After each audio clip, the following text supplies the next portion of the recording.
जी अस्सलाम वालेकुम स्टूडेंट्स। ये क्वेश्चन नंबर 8 है जो कि हमने सॉल्व करना है और डेफिनेटली ये क्वेश्चन हमें हेल्प आउट करेगा काइनेमेटिक्स को डीपली अंडरस्टैंड करने में।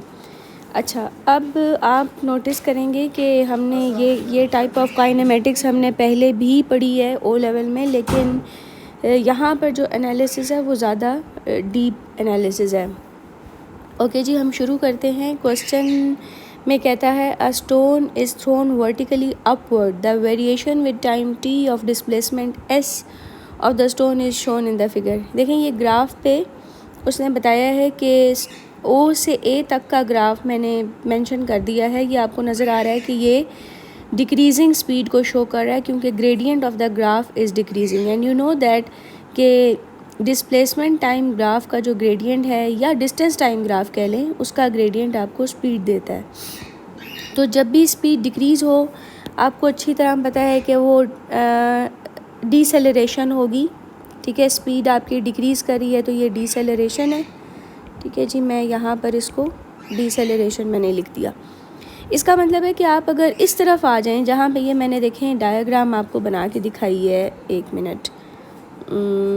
हाँ जी, ये वाली जो डायग्राम साइड पे ओ से ए तक ये मैंने मेंशन की है, यहाँ पे डीसेलरेशन हो रही है, यानी बॉल फाइनल वेलोसिटी बॉल की ज़ीरो होगी, बॉल हाईएस्ट पॉइंट पे जाके रुक जाएगी।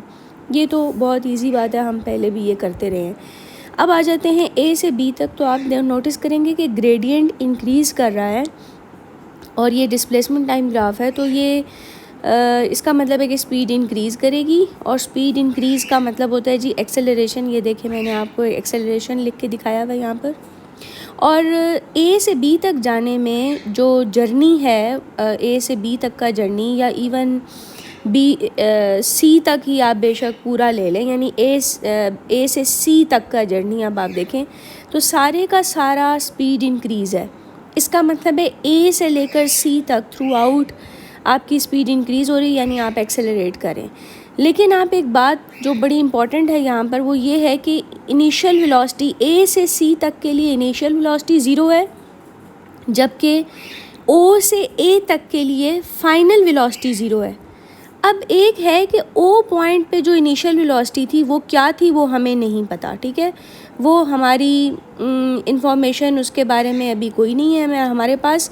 हाँ, अलबत्ता हमें ओ से ए तक की जर्नी का फाइनल वेलोसिटी पता है उस जर्नी की, और ए से सी तक की जर्नी की इनिशियल वेलोसिटी पता है। और वंस अगेन हमें पॉइंट सी पर क्या वेलोसिटी है, फाइनल वेलोसिटी क्या है सी पॉइंट पर, यानी at the end of the journey A से सी तक की अगर मैं बात करूं तो वो वेलोसिटी भी मुझे नहीं पता। अब हम देखते हैं कि हम उसको कैसे सॉर्ट आउट कर सकते हैं। अंडरस्टूड है कि हमें वो 3 इक्वेशन ऑफ मोशन का सहारा लेना होगा और हम देखेंगे कि उनमें से कौन सी इक्वेशन लग सकती है। ठीक है, ये हम अभी आगे चल के देखेंगे।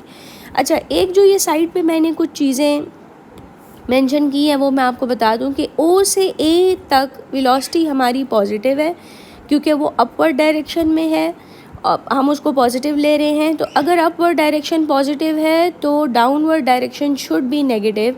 सो ए से बी आप देख रहे हैं कि बॉल की डायरेक्शन चेंज हो गई है, इसलिए वो नेगेटिव है।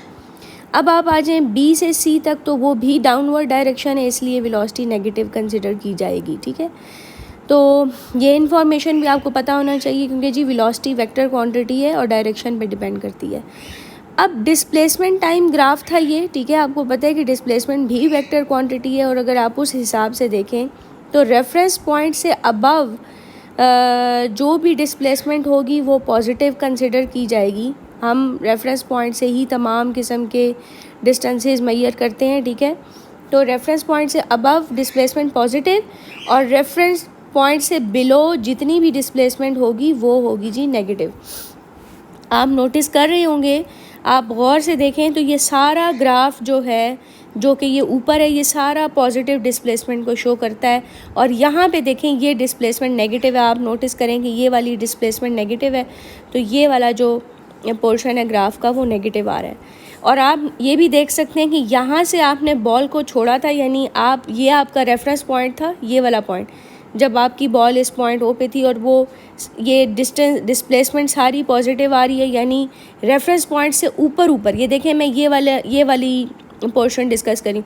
ये जिसको मैंने हाईलाइट किया ब्लू कलर से, ये सारा पोर्शन ग्राफ पर इधर शो हो रहा है, ठीक है, that's why displacement is positive.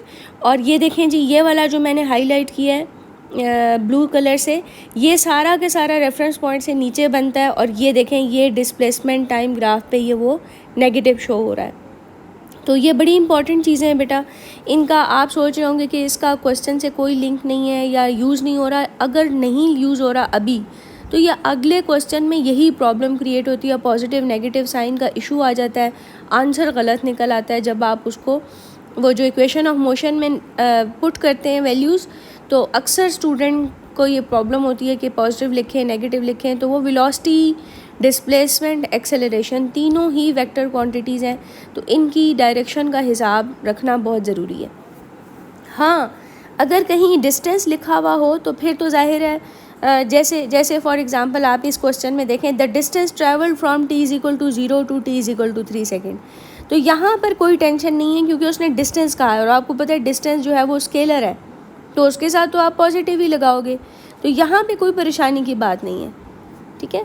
तो बहरहाल ये इन्फॉर्मेशन बड़ी ज़रूरी है कि ये कौन सी चीज़ डिस्प्लेसमेंट का देखें। और आप देख रहे हैं, जब आपने नोटिस किया कि वेलोसिटी तो यहीं से ही नेगेटिव हो गई थी ना, वेलोसिटी तो पॉइंट ए से जब बॉल वापस मुड़ी है तो तभी नेगेटिव हो गई थी, जबकि डिस्प्लेसमेंट तब नेगेटिव हुई है जब वो रेफरेंस पॉइंट से नीचे जा रहा है, रेफरेंस पॉइंट से ऊपर सारी डिस्प्लेसमेंट पॉजिटिव है, ठीक है ना। तो ये इंपॉर्टेंट पॉइंट है, आपने अगर नोट किया हो तो। अब आ जाए जी ए पार्ट पे, कहते हैं use the figure 2.1 to describe without calculation the speed of the stone from t is equal to 0 to t is equal to 3 second. अब आपने स्पीड ये देखें पहले ही हो चुकी हुई है डिस्क्राइब, कि आप उसको मेंशन कर देंगे टाइम के हिसाब के साथ। आपने उसको लिए लिखना है कि from t is equal to 0 to t is equal to 1.25 second. ये देखें जी, ये वाला पॉइंट जो है वो 1.25 बनता है सेकेंड। तो हम लोग कहेंगे कि from T the speed is decreasing. उसने पूछा ही स्पीड के बारे में, तो हम लिखेंगे the speed is decreasing, okay. And from t is equal to from t is equal to 1.25 to t is equal to 3 second, the speed is increasing, ठीक है।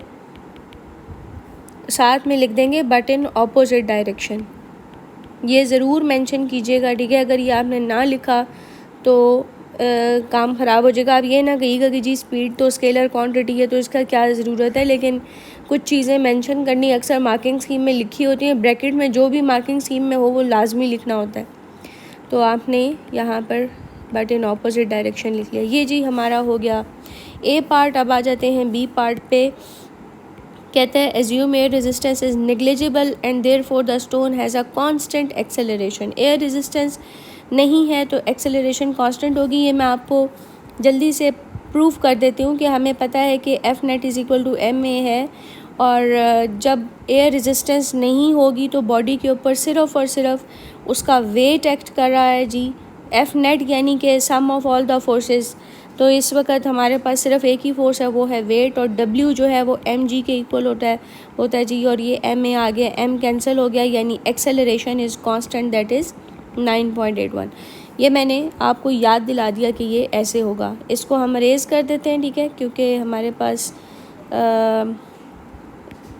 जगह नहीं होगी इसको सॉल्व करने के लिए। ये मैंने सिर्फ आपको मेमोरेंडम के लिए, ये हर दफ़ा ये बहुत ज़रूरी है बहुत ज़्यादा कि आपको पता हो कि जब एयर रेजिस्टेंस नहीं होती तो आपकी एक्सेलरेशन कांस्टेंट क्यों होती है, इसकी थोरो जो है ना अंडरस्टैंडिंग ज़रूरी है आपके लिए। अच्छा, कहते हैं द स्पीड एट 3 सेकेंड, यानी यही बात जो मैं वैसे पहले कर चुकी हुई थी। चलें, इधर मैंने डायग्राम पहले से बनाई हुई है कि वो आपसे पूछ रहा है, ये वाली स्पीड आपसे पूछ रहे। देखिए मैं इसको हाईलाइट कर देती हूँ, ये वाली स्पीड वो आपसे पूछ रहे कि द स्पीड एट 3 सेकेंड, और 3 सेकेंड पे ये आप बिल्कुल नीचे आ चुके हैं, यानी पॉइंट सी पर बैठे हुए हैं आप इस वक्त, ये वाली जगह ग्राफ में उसने 3 सेकंड पे शो की हुई है। Time t is equal to 0 पे जी ये था, इनिशियल वेलोसिटी अननोन थी आपके लिए। फिर time t is equal to 1.25 के ऊपर फाइनल वेलोसिटी 0 हो गई थी, फिर बॉल वापस गई थी। ये सारा कुछ पहले भी मैंने बताया। अब हमारे लिए इजी ये है बेटे कि हमारे पास 2 किस्म के जर्नी हैं। एक तो ये है ना कि आप ये देखें, हम इसको यहाँ से देख लेते हैं कि एक तो ये जर्नी है O से A तक, ठीक है। एक ये जर्नी है O से A तक जिसमें फ़ाइनल वेलोसिटी 0 बनती है। ये हमारे लिए इस तरह सॉल्व करना आसान होगा कि या तो हम O से A तक ले लें, लेकिन हमें फ़िलहाल फ़ायदा नहीं है, हमने तो फ़ाइनल वेलोसिटी निकालनी है, हमारा तो टास्क ये है। तो हम ये वाला जर्नी ले लेते हैं ऊपर से लेकर ये यहाँ तक, यानी A से लेकर B तक ये सारा जो है ना इसका पाथ है, ये कंसिडर करते हैं। और इस पाथ पे हमारी इनिशियल वेलोसिटी पता है हमें, ठीक है। अब हमें क्या क्या इन्फॉर्मेशन है, हमें इनिशियल वेलोसिटी 0 गिवन है, और यहाँ से लेकर यहाँ तक के डिस्टेंस कवर्ड में, यानी कि ये जितना भी डिस्टेंस कवर्ड हुआ है, मैं डिस्टेंस लिख रही हूँ, डिस्प्लेसमेंट नहीं कह रही, ठीक है। तो इस सारे डिस्टेंस कवर्ड में जो फाइनल टाइम है वो आपका 3 सेकंड है, और इनिशियल टाइम जो है वो 1.25 सेकंड है। तो आपका टाइम बना 3 माइनस 1.25 यानी कि 1.75, ठीक है जी।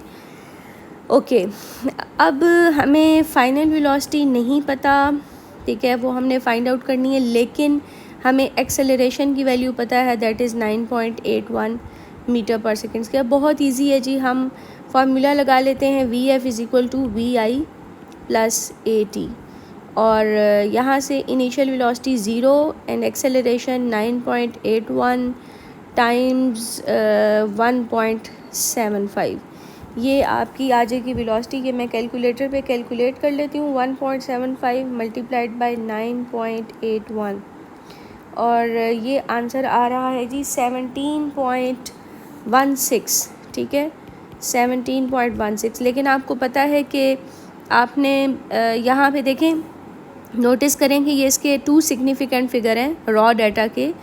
तो रॉ डाटा के मुताबिक आपने उसको करना होता है राउंड ऑफ, तो मैं यहाँ पे लिख लूँगी, या रॉ डाटा के जितने सिग्निफिकेंट फिगर हों उससे एक ज़्यादा अलाउड होता है। तो ये 17.2 मैंने लिख लिया, ठीक है जी। ये मेरा आंसर आ गया, मेरा ये पार्ट सॉल्व हो गया। देखें 3 मार्क्स का था, बेसिकली 3 मार्क्स इसलिए थे कि अंडरस्टैंडिंग करना कि आपने जर्नी कौन सा लेना है। मैंने A से लेकर C तक का जर्नी पूरा लिया है, क्योंकि इस पे मेरे पास मैक्सिमम इन्फॉर्मेशन मुझे है। C पर मैंने वेलोसिटी निकालनी थी। तो ये क्लेवरली आपने जज करना है कि कौन सा पाथ चूज़ किया जाए तो हमारा आंसर निकल सकता है।